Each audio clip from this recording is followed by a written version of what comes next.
С вами Юля Сайфан, художница. Итак, по порядку.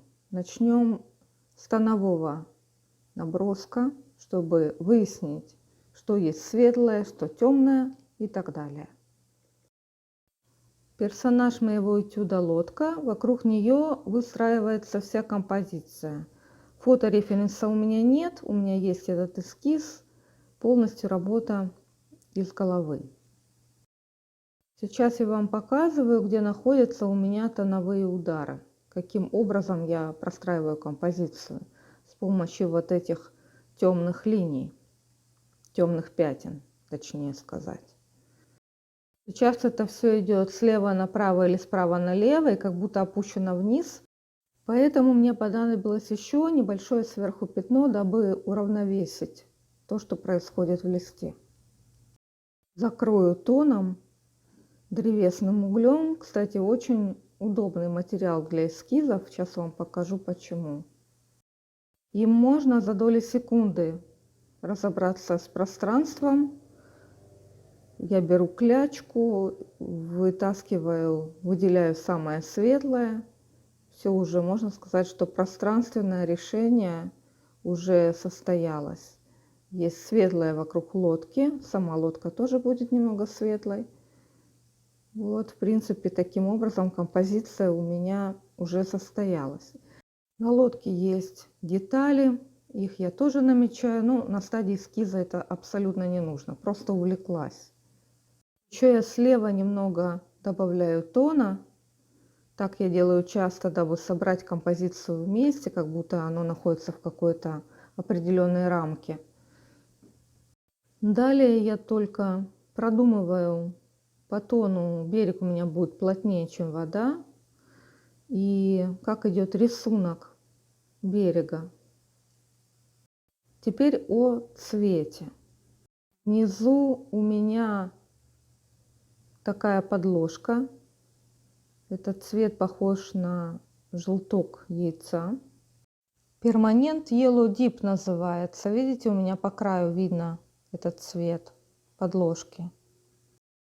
Когда я рассказываю о процессе моей живописи, не раз говорю, что мне удобно отталкиваться от какого-то цвета, а не от белого листа.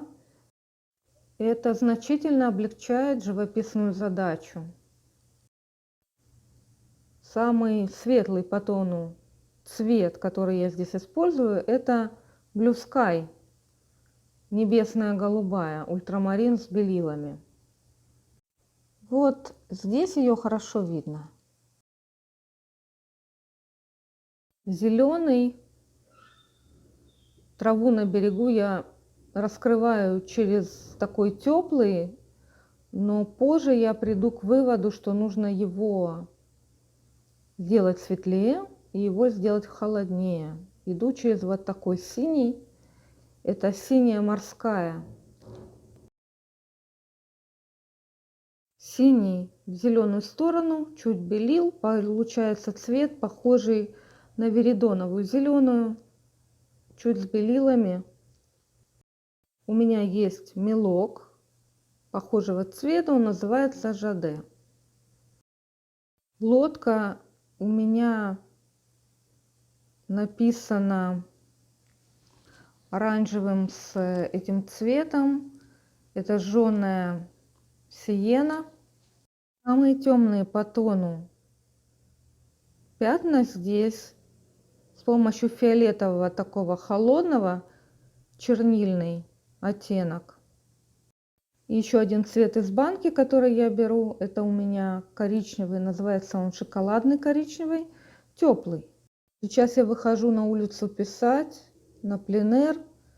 Этот цвет оказался очень нужен. И с зеленым смешать, и с синим. Добиться каких-то темных оттенков, через него удобно.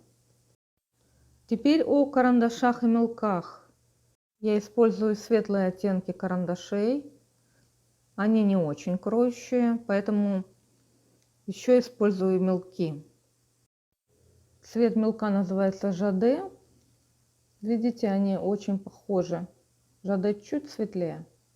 А также я использую в этой работе теплые, светлые. и розовые, и бежевые, разные. Теперь от начала и до конца я буду с вами вести эту работу кусками, потому что на убыстренной перемотке не очень понятно, что происходит. А здесь поэтапно можно рассмотреть основные шаги. Намечаю рисунок в листе. Начинаю раскрывать отношения с большого светлого куска. Это не ультрамарин с белилами, скорее всего, какая-то голубая с белилами, но позже я перехожу несколько к другому цвету.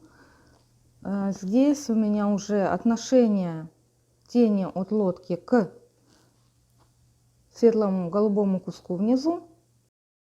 Пробую рядом с ними такой зеленый, позже, вы помните, я от него избавляюсь и делаю его холоднее и светлее. На этом этапе мне мешает внизу одинаково закрашенный кусок голубого. Я его пишу уже дальше через серый, усложняю.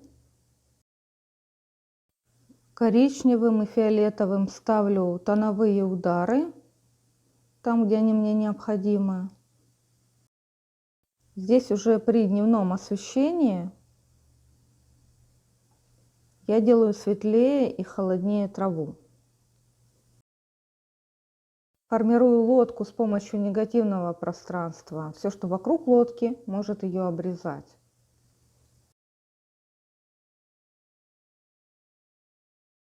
Ну а далее по чуть-чуть уточнение карандашами и мелками.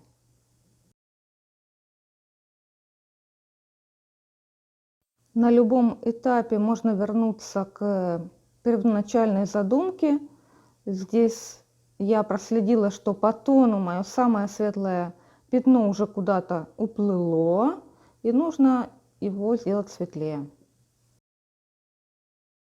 Ну а дальше работа идет по чуть-чуть. Я добавляю светлые травинки, добавляю блеск в воду, уточняю все по рисунку. Пользую для этих целей мелки Neocolor 2. Можно обойтись просто гуашью с белилами. Я как-то об этом рассказывала. Капля белил гуаши будет вам тот же самый разбеленный светлый тон. Я с вами прощаюсь до следующего видео. Оставляйте комментарии, подписывайтесь, ставьте лайк. Спасибо за просмотр. Пока.